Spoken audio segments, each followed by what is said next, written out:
কার কার এরকম কাতলা মাছের তেল বা মাছের তেল খেতে ভালোবাসে আমাকে কমেন্ট করে জানাবেন বন্ধুরা। কত সুন্দর দেখেছো, এটা দিয়েই ভাত খাওয়া হয়ে যায়, মাছ দরকার লাগে। মাছের তেল বন্ধুরা, এটা হচ্ছে জ্যান্ত কাতলা মাছের তেল, দেখেছেন কত সুন্দর। শুকনো লঙ্কা ফোড়ন দেখুন, লঙ্কাটা লাল হয়ে গেছে, তবে সেন্টটা বেরোবে ভালো। এবার পরিমাণ মতন নুন, পরিমাণ মতন হলুদ। মাছটা দেখুন ডিম হয়ে গেছে, টাটকা মাছ, তার মধ্যে ডিম ডিম বেরিয়েছে।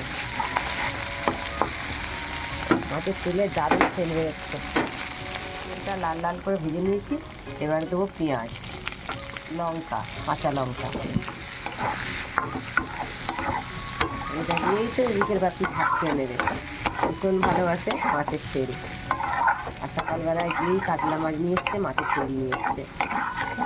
মাছটা পুরো জ্যান্ত ছিল, বললো টাটকা মাছ, তেলও টাটকা।